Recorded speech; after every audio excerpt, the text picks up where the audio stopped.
Begini, ketika ada sebuah teks agama, baik Al-Quran ataupun hadis, cara memahami orang terhadap teks itu berbeda. Ada orang yang memahami lahiriah, zahirnya. Ada orang yang memahami lebih dalam, ada orang yang memahami agak dalam, ada orang yang memahami sangat dalam. Saya beri contoh satu hal ya. Rasulullah ini riwayat ini mutawatir ya. Maksudnya saya mutawatir itu diriwayatkan oleh para penulis sejarah. Baik sunnah ataupun syiah meriwayatkan. Rasulullah pernah mengatakan dan bersabda kepada para sahabatnya pada saat perang Khandaq. Nabi mengatakan begini, jangan sampai salah siapapun di antara kalian yang sholat kecuali di pemukiman Yahudi. Karena waktu itu perintahnya untuk pergi ke pemukiman Yahudi itu dan melakukan sebuah serangan kepada mereka karena mereka telah berkhianat atas janji kesepakatan damai dengan Rasulullah. La yusalliyanna ahadukum al-asra illa fi Bani Quraidah atau Bani Nadir, saya agak sedikit lupa. Jadi perintahnya Nabi, jangan ada di antara kalian yang sholat asar kecuali di sana. Ini sabda Nabi. Teksnya seperti ini, jangan sholat asar kecuali di sana, di tempat tujuan. Sebagian sahabat memahaminya apa? Bahwa ini perintah, kita tidak boleh sholat asar kecuali di sana. Masalahnya ketika sampai di sana matahari sudah tenggelam. Sholat asar sudah qadha. Tidak boleh orang melakukan sholat qadha. Itu satu.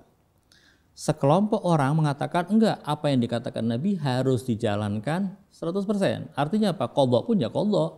Perintahnya Nabi gitu kok. Sementara sahabat yang lain mengatakan tidak. Nabi itu mengatakan ayo jangan membuang-buang waktu. Bergegaslah kalian ke sana. Kalau sudah waktunya asar jangan sampai waktu maghrib sholat dulu asar kemudian jalan lagi.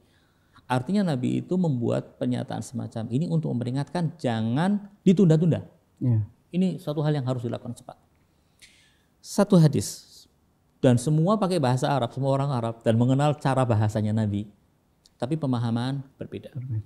Karena itulah orang ketika memahami suatu riwayat, kalau kita misalnya ya, kita sebagai pengikut Ahlul Bait yang punya, insya Allah kita berharap sebagai Ahlul Bait menerima kita semua. Kita mengaku sebagai Syiah Ahlul Bait.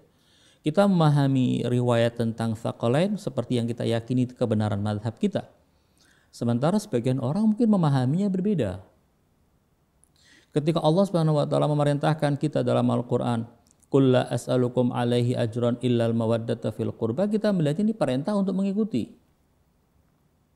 Tapi orang lain mungkin tidak memahami makna mengikuti di sini.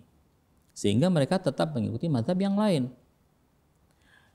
Allah berfirman dalam Al-Quran, "Innama yuridullah liyudhiba ankum rijsa ahlal bait wa yutahhirakum tathira." Dari ayat ini kita orang Syiah meyakini bahwasanya ini menunjukkan Ahlul Bait maksum, tidak mungkin berbuat dosa. Kelompok yang lain memahaminya berbeda.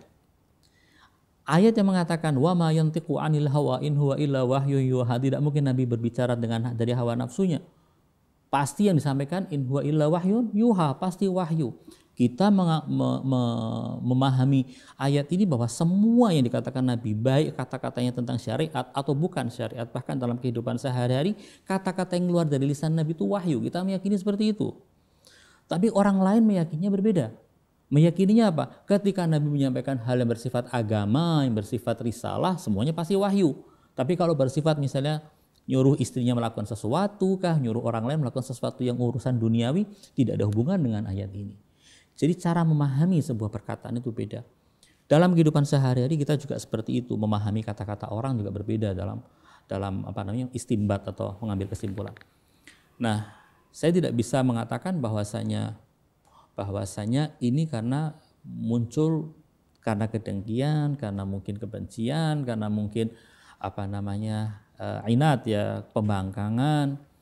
Kalau saya melihatnya bahwa ini mungkin terjadi karena pemahaman mereka masih belum sampai kepada pemahaman yang kita sampai di situ. Saya tidak menafikan adanya orang-orang yang mungkin membangkang. Di zaman Nabi juga ada, apalagi di zaman sekarang yang tidak ada Nabi. Orang lihat mukjizatnya Nabi saja masih membangkang. Apalagi di zaman ini yang tidak melihat mukjizat Nabi. Orang yang langsung bertemu Nabi, melihat akhlaknya Nabi, mendengarkan penjelasan Nabi, masih membangkang Nabi. Apalagi kita hanya mendengarkan omongan dan kata-kata seorang ustadz, seorang kiai, seorang ulama, dan Nabi kita tidak pernah melihat langsung.